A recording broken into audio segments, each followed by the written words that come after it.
I've learned that the people who seem most okay are often going through a lot silently. I've had friends who were always the chill ones, the quiet ones who never complained or made a fuss. And then one day they just break or disappear, and it's heartbreaking. Mental health doesn't always look so loud. It's not always crying or having panic attacks. Sometimes it's canceling plans with no explanation, or slowly texting less, or laughing and smiling but looking kinda empty in their eyes, or just saying, "I'm tired" all the time. A lot of the times though, especially in men, the symptoms hardly appear. They might seem outgoing, social, charismatic, but deep inside, they are breaking or already broken. Me? I'm that type of person people should check out on. But guess what? Nobody does. I know me, and can honestly say I'm a great person to the world. Always been at peace with it, but the cost was always being at war with myself. Growing up, feeling like an outcast, being a thinker to an overthinker. I suffered from it more when I was younger, but almost everything in life has an opposite. So getting older, I started to flip the coin, using my deep thinking to save me when I was drowning, practicing more self-care, and most importantly, acknowledging and comforting my inner child. We all have one. The more I did as I do now, I manage better. That saying, "no one is coming to save you," I hate it, but I've learned that it's true.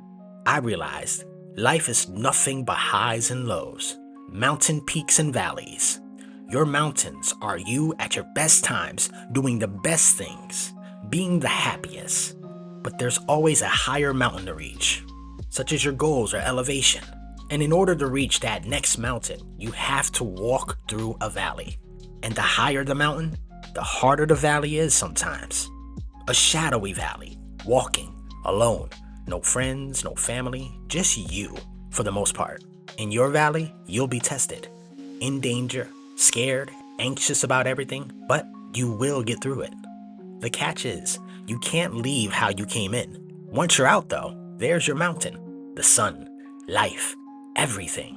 No matter how much love I gave to others, I still disappeared and had to walk through valleys myself as a man. It hurts to do it alone, but I get through every time. I've been asked before, "How are you really?" I didn't tell them, because if I did, they'll be scared. They'll tell me to get help, judge me. And guess what? That same person that asked me, we don't talk now. It's not about being enclosed with your feelings, because when you're depressed, the biggest thing you want to know is that you matter. You're loved, you're cared for, you mean something. Like really mean something. So it's best to find your special person that really does care so you can open up. I do go through hard things, but I realize everyone does. Depression makes you feel like you're alone, but I promise you're not. Me knowing me, I care for others so much, to the point where I pour into them and I become empty. So disappearing, sometimes it's just me pouring back into myself. Exercising, reading, doing new things, doing nothing, moving as fast or slow as I want, but progressing nonetheless. When I was young, I always wondered, why do things change? I stayed stagnant for years because I was still stuck on the past. But now I realize we all have to get used to being alone and grow. Through depression, loneliness, anxiety, panic attacks, tempting thoughts, life still goes on. The most beautiful thing about right now is being able to reinvent yourself. Because I'm not ending life. The thought of seeing the other side of life, the brighter side, the side I envision, is what motivates me and gives me strength to keep going. That's where I am now. Friends you used to know don't check in? Well, make new ones that care more like you. Just replacing the bad with the good. Cause I've been through mental wars, won a few battles, but seemingly lost more. Everyone's struggling behind the scenes.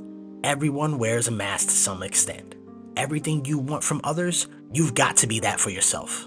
Certain things I said here, my own family don't know about. But remember who you were before the world told you who you should be. Tell your inner child you love them more. Comfort them. Please stop being so hard on yourself, because you're worth it. Just keep going. Even if you're moving slow, aim to be utterly obsessed with becoming that version of you that you envision, because he or she is there, literally right there, waiting on you. The world you want is literally right there. on the other side of who you've yet to become, but as long as you're moving, you will arrive. Love yourself along the ride. And if you've made it this far, thank you for listening.